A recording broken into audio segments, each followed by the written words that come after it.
Okay, so we're going to go ahead and do chapter 7.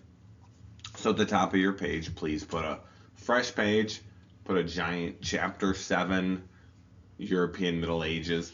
This is a unique time period because the Middle Ages is 1,000 years long. I'm going to break this up into two chapters. We're going to do the lower and the upper Middle Ages, and this will be chapter 7. We're going to do this chunk first, and we'll do the next part with chapter 8. Okay, so to set the stage here, to appreciate what's about to happen, Rome, the Roman Empire was so large and so vast and so powerful and so culturally significant that basically the whole region of North Africa, Europe, parts of Asia were actually being controlled by them through the Mediterranean. So when Rome collapses, this is what people call the Dark Ages. All the this common language that they shared, this legal system, this military that kept powers in check, all break down almost at once. And as that happens, all the institutions, everything that people were used to, changes almost overnight. And so the Middle Ages, we would say, go from about 500 AD to about 1500 AD, but these first 500 years in particular, these are what a lot of historians call the Dark Ages, because there's this massive readjustment for the way people live.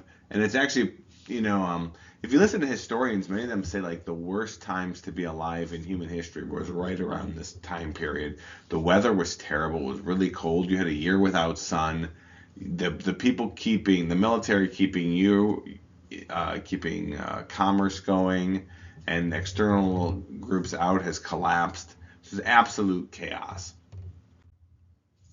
So when the Roman Empire collapses, it signals this massive change of way of people, the way they live their lives. Trade collapses, and when trade collapses, the whole economic system just falls into chaos. Even if you can produce, say you're a farmer and you're producing things, who are you trading with now? But you need people to protect the roads, to protect the sea lanes, to protect the riverways and the cities, and all of that starts to collapse. When Rome falls, all the cities around Rome are falling, and the cities become targeted by all these outside groups that go in there and they attack, they murder, they rape people. There's very little ability to maintain control. And so there's no way to have a climate in which businesses and economies thrive in this type of environment. So who do you trade with? And what are you trading? I mean, when you have this military protecting things and you have the ability to, have gold and precious metals being used, but all that starts to collapse immediately. The same thing with cities. A city only works if someone's able to protect a city. If you can't protect a city becomes a target. And so all these mass groups of these populations of people, these large populations in these concentrated areas, they're targets for being attacked, murdered, grabbing people, selling them into slavery. And so people start to clear out of the cities. The example I would give you is that if imagine that aliens were to invade Earth today in whatever 2024, 2025, whatever year this is when you're watching this. If aliens invaded, would you stay in the cities? No, you'd get away from the cities because the aliens are going to go where people are, and people concentrate in these large urban environments called cities. They're huge targets. You're inviting attack. So people spread out. So where do they go? The population shifts back to the countryside. And so people go off into the rural areas. And so where you had these large urban centers, now people start to spread out like they were previously.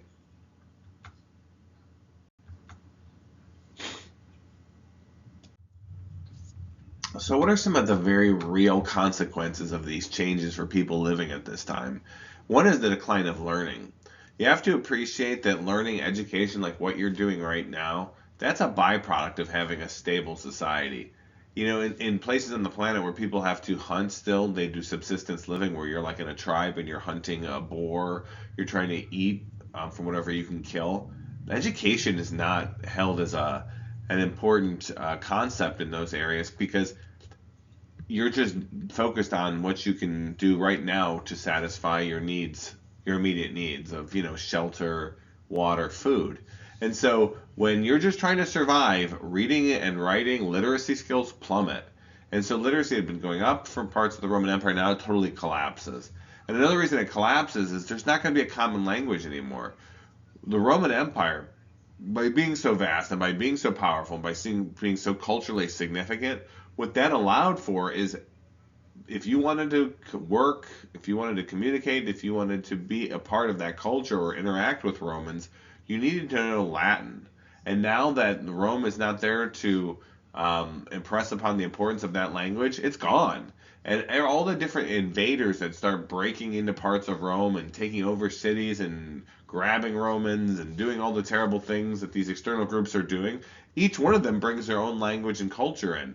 So now, even if you wanted to talk to someone, even if you want to communicate with them, you don't speak the same language as them. And consider this, in uncertain times where there's chaos and everyone's fearful, how much more difficult is it for humans to get along when you don't even know that other person's language? Maybe the motive of the guy whose house is near yours is good, or maybe he's evil, but either way, you don't even have the ability to talk to each other. And so it causes more paranoia, it causes more people to shut down, and more people to isolate from each other. Which I put on your notes here. Inability to communicate creates more suspicion, more killing.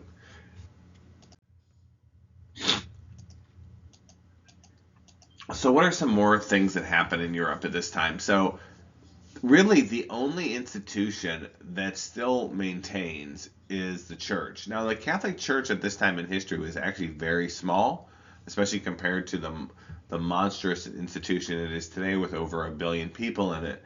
But if you're in a small city, a small little town, and the only people you really trust or you know are the people in your little tiny town, a lot of these towns had small little churches in them with a priest. And they didn't know who else to go to for help. Imagine that you're traveling on a road and you find an orphan and their parents are dead, and you find a small child. You don't have enough food for your own children, so you can't feed this kid. What did people start to do? They started to bring it to the local church. If someone was sick, they would try to get help from the church. There's no things like hospitals or all these social safety nets that we have today. If anyone needed anything, they would go to the church, which were often in the center of the towns. And at this time, the church starts to build these things called monasteries. And what monasteries are is they're small religious communities that are run by monks. And we owe a huge debt of gratitude, historically, culturally, to the men who often lived in these monasteries, the monks, because they do two things that are critical for Europe, and they're really, really important. One is the monasteries kept the secrets of agriculture.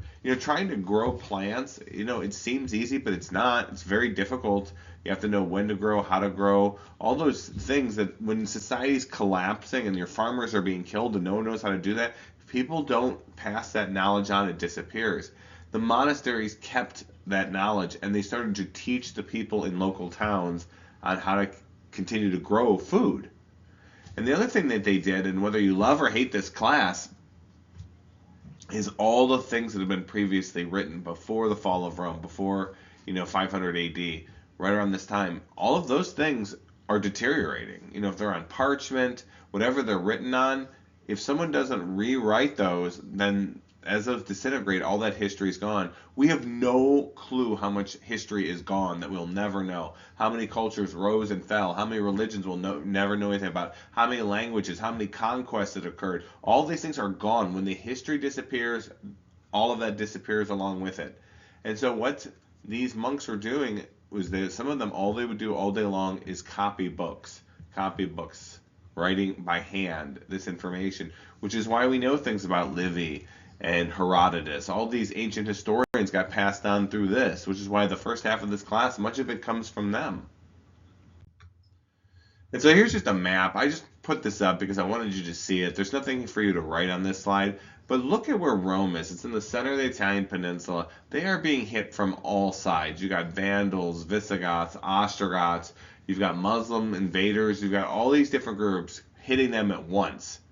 And so even if you get away from the city of Rome, that doesn't really guarantee you anything. You're going to still have to contend with whatever groups are in that area. Imagine how scary it would be to be fleeing from area to area and you don't know who's coming in there, who has power, who's pushing this tribe into that tribe, and it's just a horrifying time to be around. Now, So this leads us to this very curious and interesting man in history, and his name is Clovis. Clovis, historians have this fancy name for him. He's what's called a Merovingian. Really, what Clovis is a barbarian warlord. He is a barbarian warlord. He's a man who makes war.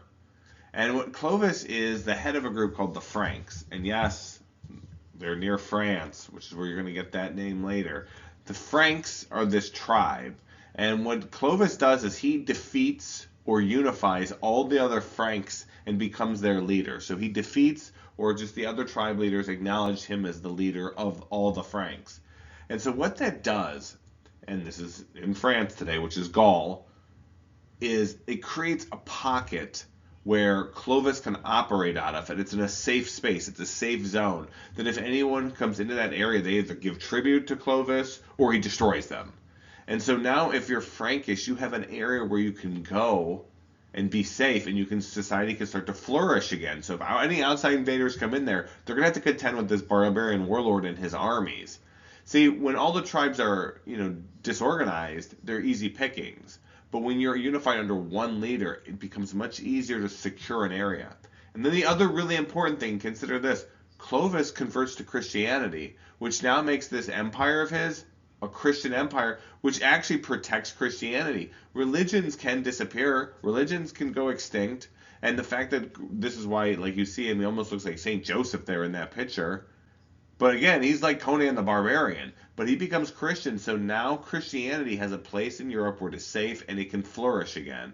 And all this happens very early. I mean, look at the year 511 AD. This is just a few decades, really, after Rome collapses, where there is now a spot in Europe that is secure for people who are of this background.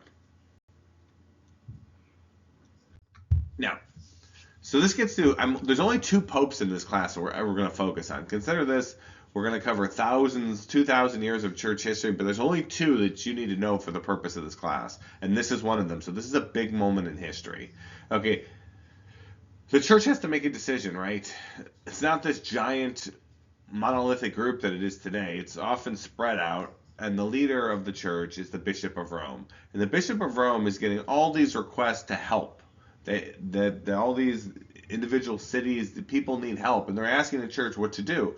The church at this time, and previously, these last 500 years, saw its mission as a spiritual one, right? Save people's souls. The idea is that the people get to heaven. But what Gregory does, this Pope, Gregory the First, is he decides that, look, you can't meet people where they're at and get their souls to heaven if you don't realize, hey, someone, if they're starving or if they're sick, they can't hear the good news. They can't hear the word and become Christian. So what he decides is to get the church involved in what are called secular affairs, non-religious affairs, worldly affairs, political affairs. And while this seems like common sense today because all of our institutions in the modern world are intermixed, this is a big thing. Because previous to this, the church only dealt with really the spiritual needs of people. But what Gregory's going to do is he's going to say, okay, all these little churches and church money and monasteries, we need you to build roads. We might need you to help build bridges. We might need you to start building things like orphanages, which never existed, or a place to take care of sick people, which the church is going to get involved with, or a place to educate people, which the church is going to get involved with, or even raising armies. Because if an area is not safe, how can they learn the good news?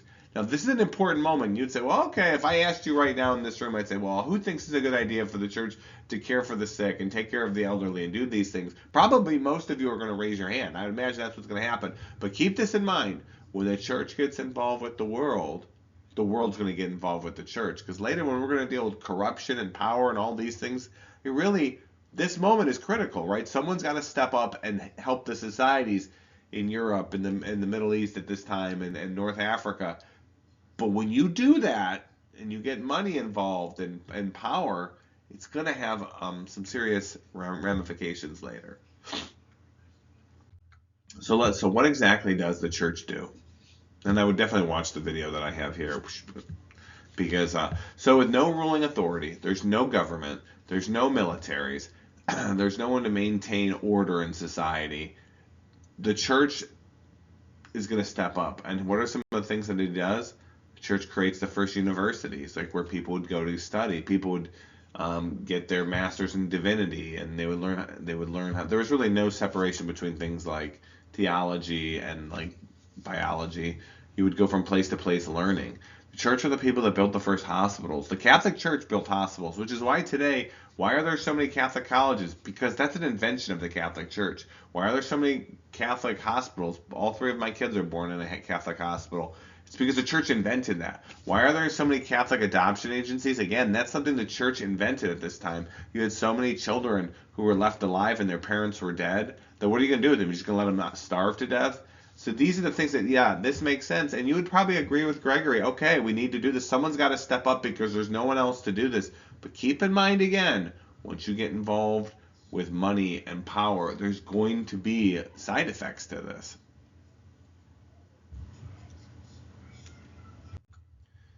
Okay, so if we're going to cover when I think, I often have people ask me, who do you think is one of the most interesting people in history? I think this is one of those people you can argue for. Like, this guy is fascinating.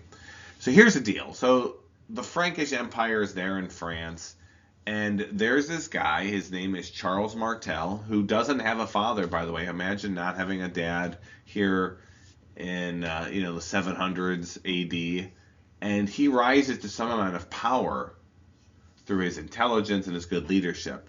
And what he realizes, if you look on the map right now, this group of Muslims called the Moors, and we're going to get to Islam. Muslims are followers of Islam. We'll get to them in the next chapter. But they take over North Africa. And if you look on the map, North Africa is right next to Spain. And Islam goes into Spain, which is Christian territory, and takes over all of Spain. Islam takes over the entire Iberian Peninsula. It goes straight through there. And if you look on the map right there, Spain is right next to France. And these Islamic Moors are very competent fighters. They're well renowned for their ability to battle. They have great technology. Their tactics are excellent, and they move very quickly. And they just took over all of Spain. And Charles, who's in France, realizes if I don't do something, this is going to end up here in France. But to keep in mind, there's no standing armies. Like, it's not like today where we have like a standing army. There's no one to do this. There's no one to even train warriors. So Charles has to make a decision. If it's to be, it's up to me. And he starts taking all these local farmers. He starts taking some church land and he starts selling it, which makes the church angry at times. And he does anything he can to get as much money as possible. And he takes every farmer in the area and he pays them. So when they're not farming, he's paying them to become warriors, teaching them how to fight, starting to raise equipment and how to create armor and weapons and all the things that are needed. He's doing that because he is certain that there's going to be an invasion of Europe proper. It's already happened. Spain's already gone. And so some people think he's crazy, but he's going to do this. He starts training thousands of farmers to turn them into warriors. And sure enough, that day comes in early October of the year 732 in Tours, France. This large army, I believe the Muslim general al-Rahmani, comes in there with up to 50,000 men and thousands of horses, and he's just ripping through France, the areas of Aquitaine. There's one Muslim historian who says we didn't leave a single eye alive. Like, everyone was wiped out. They killed everyone. There was no one to cry. They're just ripping through there, and what they do is they kill, conquer, and then they take the treasures from that area, including from the monasteries. He gets into Tours. They're not expecting that there are any armies in all of Europe, because the way from the Muslim perspective, the Europeans are just a bunch of fighting savages. They're just a bunch of random tribes. He doesn't expect that there's anyone that will stop him. And there at the top of this hill in Tours is Charles Martel and his army, which is a third of the size of al-Rahmani's army. And Charles Martel has picked this battlefield intentionally. He picked this location. He's at the top of this hill, and it's early October, so the weather's getting cold. And he tells his men, nobody move. We're standing right here. Doesn't really have a cavalry. Doesn't really have horses. He's just going to stand there and just stare at al-Rahmani. And al-Rahmani sets up camp, and he's like, where did these men come from? Where thousands of warriors come from? So after several days, al-Rahmani's sitting at the bottom of this hill, and he's like, well, we got to make a decision, right? Because if we're going to take Tours, we got to do it before the weather gets cold. You don't want to be out here in the middle of Europe when it starts snowing. So finally, he attacks. And when he hits Charles Martel's untested farmers, now warriors, he smashes into them. and Charles' men hold, and they throw them down off the hill. And Al Rahmani attacks a second time, and all the sources say that they stood like a wall, and he hits them and he pushes them off the hill again.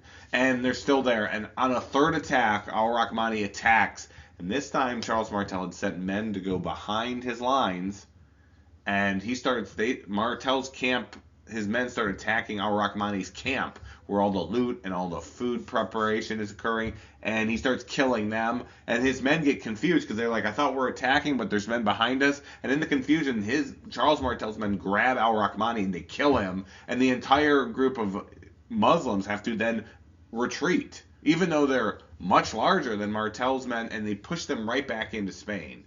And that's it. And from that day forward, his men started calling him Charles the Hammer Martel. He hammered them. And when Al Rahmani's men get back into Spain, they go, no, no. He goes, those people in Europe, they are prepared. They've got massive armies, and they really didn't. It was one man who saw the problem coming, who prepared his men, and then fought on the battlefield. He did all of that, and he really prevented an Islamic invasion of Europe. Now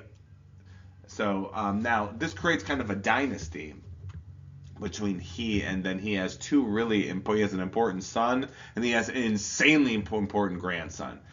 Charles Martel's son, his name is Pepin the Short, which because he was short, and he kind of starts the Carolingian dynasty.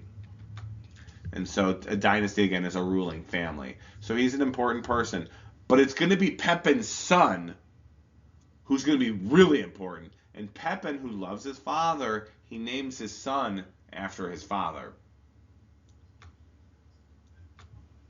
There's a picture of Charles. So his grandson of Charles Martel, or the son of Pepin, his name is Charlemagne. Charlemagne's an incredibly important person because what he does is he conquers this large territory in the middle of Europe. And any Muslim or Germanic groups, any groups coming from Hunnish areas, anybody who comes in there, he defeats them. And this creates an even larger pocket for Christianity to exist. And eventually, over time, they start to teach education and literacy skills. And so this empire has a name. It's called the Holy Roman Empire. So right down the son of Pepin conquers Muslim and Germanic lands, and he starts to spread Christianity, and he's starting to reunite Europe.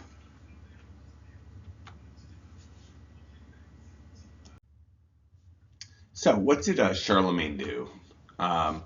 Charlemagne, in the year 800 AD, the Pope actually crowns him Holy Roman Emperor.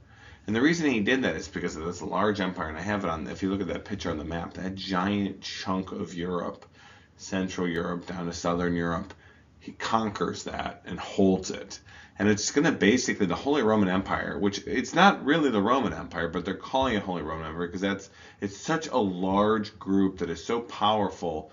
It's such a large institution that the Pope at that time is likening it to the old Roman Empire, except this time he's saying it's holy.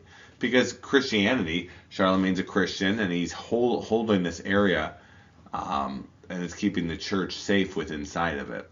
This is going to last almost 900 years. Parts of this empire are going to still be there almost 900 years later. And this allows, when you have a large area, this allows for the continuity of institutions. Like, it allows you to start to rebuild. It allows you to start to create commerce again and education systems, and start to build roads and infrastructure and things like that. If you know it's not going to be under constant attack, these areas can be evolved, and you can push them forward societally. And so it's a big deal. And that's why this empire is called the Holy Roman Empire. Now, we're not going to talk about it too much more, but it's going to maintain its presence for, like I said, almost 1,000 years. And there, on that note, it creates stability, and that's a big one.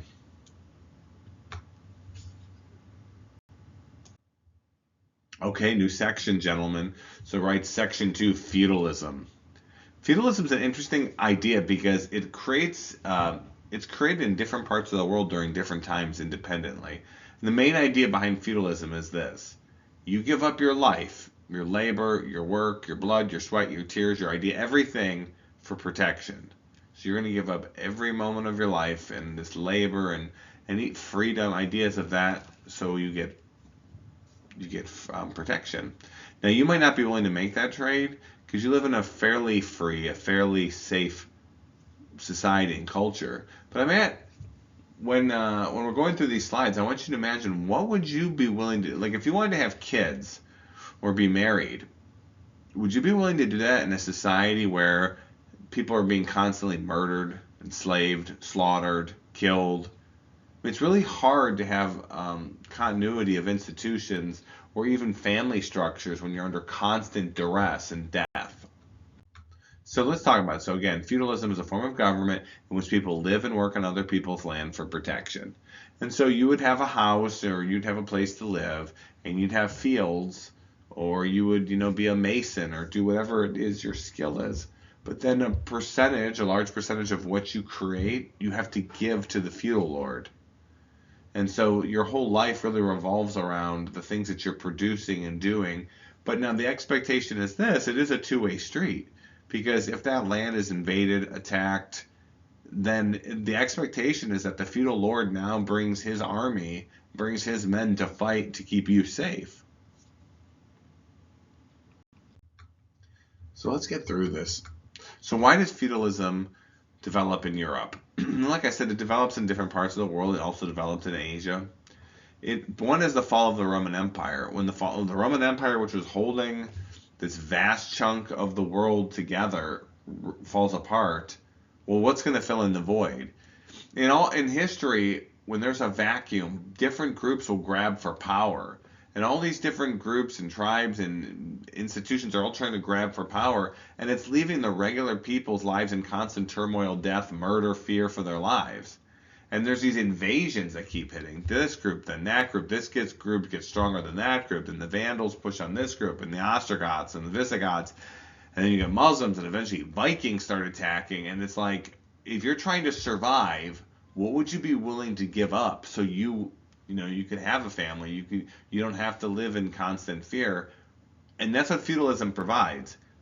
I mean, you're giving up a lot because the average person in the feudal system died by the age of 35. And you're like, well, that stinks. I'm not doing it. Well, what if you died at 12 because your village next to a seaport was invaded by Vikings and they sunk an axe into your head? You gotta appreciate the position, how insanely chaotic and scary the world was. And the last one is political turmoil. There's all these different groups trying to vie for power at this time. And so I'll go through this a little bit here.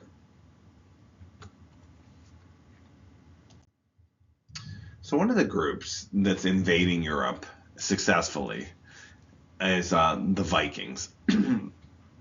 Vikings are large Germanic people that are from Scandinavia, which is up north.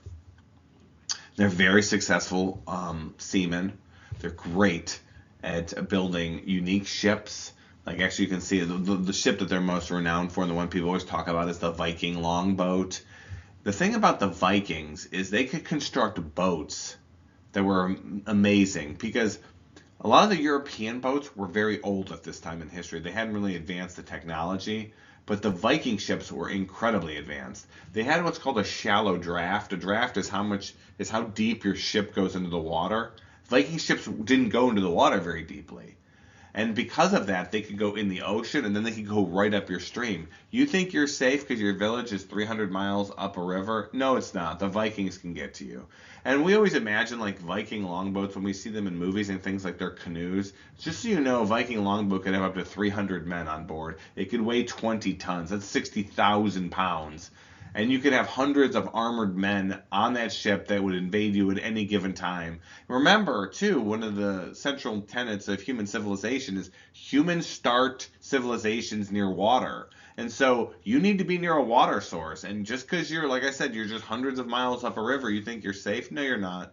The Vikings can get to you. And so the other thing is they had advanced a lot of ship technology. They had this system of having the tiles on their ship were called clinker, which meant that the tiles had overlap, which made the ship stronger.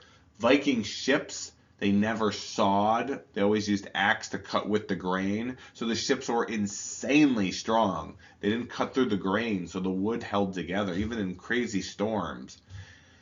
And so the Vikings hit Europe like a storm. So all these other, and actually at times Vikings start to invade, start to set up empires in different parts of Europe, and the Europeans have to figure out like what are they going to do. And so really what prevents over hundreds and hundreds of years of Viking attacks, and the Vikings have an interesting theology or spirituality where if they die in battle, then they can be resurrected in in Valhalla, where they'll Ragnarok. They're gonna basically you fight every day of for all eternity. Like you'd wake up, you'd fight to the death, you'd die, and then you'd resurrect fighting again. It's a very militaristic and powerful culture. And there are examples too of Viking women that fought too. They found grave sites of like 6 foot large Viking women with double axes in their hands. It is a militaristic, powerful culture. Because they're up north, they don't have a lot of good farming land. So pillaging and attacking and raiding is really how they could survive, and it's what they did. And the Europeans, again, just because of the lack of cohesion between Europe, they were ripe for attack. What really stops the Vikings from attacking is that Christianity becomes widespread belief within the Viking culture.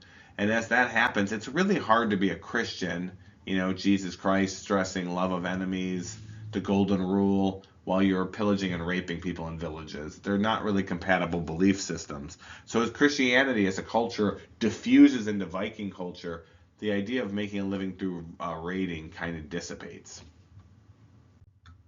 And just I like that picture because it's just I always think of when I think of a Viking longboat, I always think of like a canoe. That's what a Viking longboat. That's an illustration. Look, hundreds of men. You're just it's like Sunday morning in your village, and you're just waking up. You think it's gonna all of a sudden you look towards the shore. 5 Viking longboats pull up, and now there's 1,500 men running at you in full armor. That's your morning. Most villages can't withstand that. They're not prepared for that. They're not capable of dealing with that. The Vikings would hit the village, kill people, take whatever goods that they wanted, commodities, and roll off with them. I have a video here. I would watch it. It's very interesting about Viking longships and their ability to go up rivers. It's fascinating. Okay, just to break down what feudal system actually looks like. I always say this, right? You've heard me say it already. If you want to understand a society, you want to look at the hierarchy of the society, like who's important and who's not. And within the European feudal system, the most important person is the king. Remember, in a monarchy, you're there because you have royal blood, and it's often ordained through God. So the king was viewed as the most important person in the European society.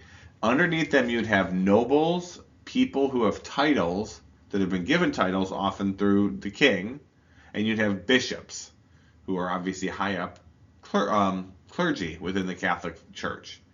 Below them are knights, and we're going to talk about knights in a minute here because this is something you'd find fascinating. Because I imagine a lot of you guys would probably want to be knights, and then below them are the peasants, and then you'd have, I guess, serfs, which are like peasants, but they can't leave the land. Wherever they're at, they're tied to the land. They can't leave the land. So this is the basic structure of what the European feudal system looks like. I would draw that and put it in your notes.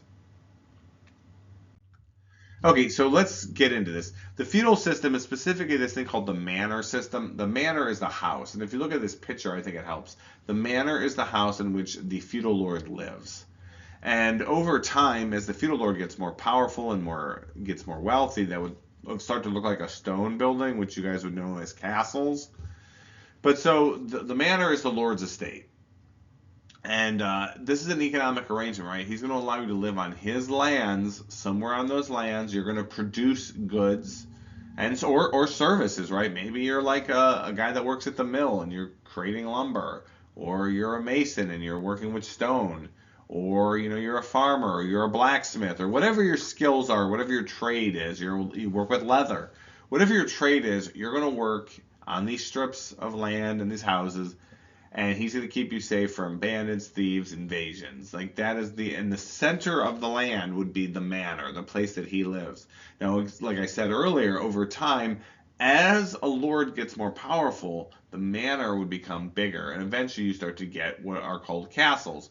I think from the American perspective, we don't have a lot of background with castles. We just see them, we think, oh, that's where the king lives. No, it doesn't make it. Yes, kings would have castles, but when you look in Europe today, there are still hundreds of castles all over the place. And the reason why is because those aren't all kings, those aren't all queens. Those are just powerful families who rule areas through the feudal system, and they would put up castles. Now, the thing is, in Europe today, a lot of those castles are so expensive to maintain, the families can't keep them anymore. But still, some of them are still run by the families who've had them for hundreds and hundreds of years that go back to the feudal system. So just to get, so here's another image exactly of this of the manor system. So what is it like? And I would write all this down, please. What is it like to live in the feudal system? People rarely travel 25 miles anywhere for their life. There's nowhere to go. You just live on the land. Like, look, there's an orchard. You're gonna live there. Oh, you're the baker. Oh, you're the tailor. You make clothing. Like, there's nowhere to go. You live your life there. You have kids there. They live their life there. They die there. There's nowhere to go, and they have kids there. There's nowhere to go. The world is an unsafe place. And yeah, it stinks because you don't have the type of freedoms that you have today, but people didn't even have a conceptualization that you could have a life like that, right? So manors, the manor itself had somewhere between 15 and 30 families. Imagine the average family might be about 8, 9, 10 people. And so what is it expected of you as the average person living in the feudal system? One, peasants paid an extremely high price. Like, you had to pay taxes on everything you produced. Whatever grain you had to pay all that forward. Whatever you're producing, that goes to the feudal lord, a large percentage of it. Also, if you want to get married, you have to get the consent of the lord. The lord has to say, yes, you may marry this person. And you have to pay taxes on that. They could withhold from you who you want to marry. Maybe the feudal lord has a son and he's got his eye on the baker's daughter, and you want to marry. No, not going to happen. That's how much control over your life they have. And the last part I want to mention is the life expectancy. You got about 35 years. Now, that sounds really short. And this also, I mean, this goes to the whole idea of, like, women had babies very early. I mean, have them 15 years old. I mean, you're already you're almost middle aged at that point, right? At 15, if you're going to die at 35. A lot of people die in childbirth. And so it's a tough, rough life. Now, the alternative, you're like, well, I'm not doing it, Mr. Rico. Forget about it. Well, that's fine. Go ahead and live out in the woods. And when the whatever tribe rolls through there and murders you in your sleep and takes your kids and sells them to slavery, enjoy. Because that's really the alternative. That's your alternative. It's a tough way to make a life. Please write all that down. If you have questions, let me know. Now, so section 3, the age of chivalry. This is kind of a shorter unit. I'm just going to talk about this part. We're just going to talk about knights, right? So let's talk about what a knight is. Knights get a bad rap, I think, partially because their like cultural knowledge of them is they're often made fun of, or you'll read things like the Canterbury Tales. Knights, so you understand what a knight is? They were insanely powerful warriors that trained from the age of 7 up. They're not dissimilar in that way to like a Spartan. At a very early age, a knight would start training as a squire for a knight. He would learn the ins and outs of how to care for armor, how to care for horses, how to use weapons, start training to get stronger. He would start learning the code of the knight, which is chivalry. Knights had a code of honor, and yes, often you'll see like movies or things where these knights are being dishonorable. But if you read the historical accounts of knights, many of them took the code of honor, chivalry incredibly seriously, and they would punish knights that did not do this. And so, how are knights actually used? Here's another thing that we have a misconception about. A knight, figure a man weighing whatever, I don't know, whatever, 140 pounds, wearing full armor, full plate armor, which, whatever that adds, 50, 60 pounds, and then he's got a huge horse with its wearing armor on it. That's 1,000 pounds at least of metal and trained animal. And what knights would do is they'd have this long thing called a lance. And in battle, the knights would line up one knight next to another knight, next to another knight, next to another knight with these lances that would go out 10 plus feet. And the knights, a horse can go 50 miles an hour. And these knights would charge at the opposing armies and they would hit it. And this is called a shock weapon. Because what you want to do is you want to break up the other army's military formation. Once the men scatter and break them up, now you bring your troops in because theirs are scattered and you win. And so knights were this shock weapon. They would hit hard, disrupt formations. And now here's the thing: you're imagining, well, this guy's in all this armor. If he gets knocked off his horse, he's useless. Not at all. Knights were trained in many forms of combat, including how to fight and kill other armored knights. They were really brilliant, scary warriors. And not only did they wear full plate armor, which if you're in my room you can see it, and a helmet, but they also had a large shield and a sword. To even get through a knight's armor would be very difficult, and if you were an unarmored warrior, it'd be nigh impossible. Like, you have very little chance of winning in combat against someone who's wearing full plate armor with a shield and a weapon in their hand. You're probably going to die. And so they were powerful, scary, well-trained warriors who followed this code of honor, which is called the code of chivalry, which is why, like, in our culture, when you say, like, a man is, he, like, holds the door for a woman or does these other activities, you're saying they're being chivalrous. This goes back to that. Like, knights were trained to hold different people into honor. So let's get to how a knight. Why would someone be a knight, and why you'd most likely be a knight? So lords would raise armies of knights, and why would you do that? Why would you want to fight on a horse and train? Well, there's a couple reasons. One, what is a knight getting? There's one thing in this society that is power, and that is land. Because if you have your own land, you're not a peasant, you're not working someone else's land. And what knights would get for 40 days of mounted combat a year, and that's, by the way, that's a lot. That's over a month of fighting on a horse and not dying. And if you did that, that was the expectation for your feudal lord, then you would get land. And every year you do that, you'd get more land, more land, and more land if you met your obligation. Now here's the thing. If you did this long enough and gained enough land, what could you become? You yourself could become eventually a lord. And you could have your own knights. And this is the arrangement. This is why people would die to do this. Not only because they believed in it, it is, imagine, a better deal for young males, but the idea is that over time, with enough land, you now are a feudal lord, and you now are employing knights yourself. That is how knights interacted within the feudal system. Now, a little bit more, because I want to talk about what an ideal knight would look like. So this code of honor, this code of chivalry, there are three major points, and then there's a couple sub-points to it. One, a knight must always protect his feudal lord. I mean, that's the entire arrangement, right? Whatever the feudal lord says, in order to protect them, you would do it. Two, knights are Christian. They're to defend their heavenly lord. And three, their chosen lady. If you insulted a knight's betrothed, the person that he's courting, he would kill you. He would challenge you to a fight to the death. And so that's your option. Now, beyond that, I will say this.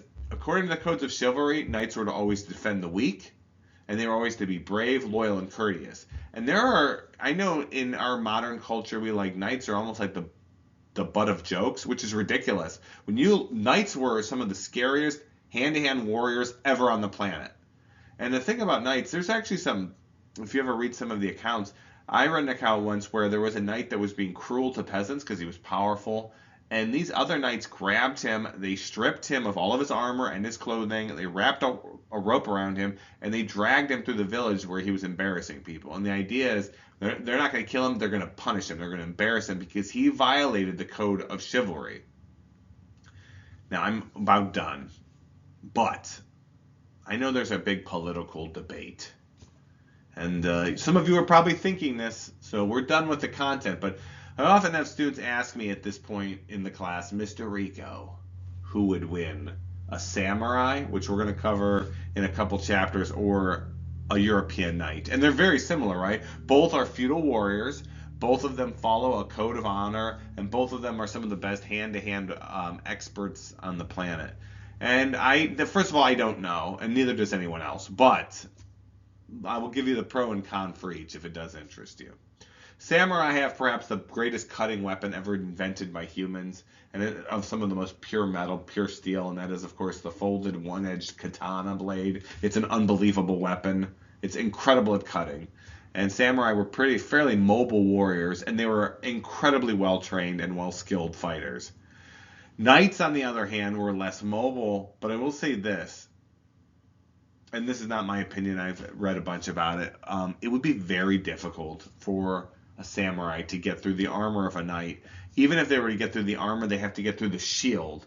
Now imagine a katana blade hitting the knight's steel shield and then hitting his armor. It would deflect the vast majority of that energy. Be hard. That's a hard deal. Now, again, samurai are very mobile. They're great fighters.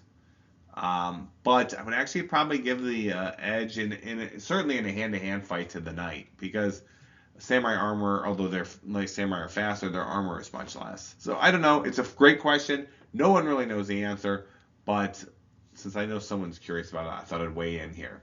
Guys, I hope this unit made sense to you. If you have any questions, just let Mr. Rico know. And that's it for Chapter 7.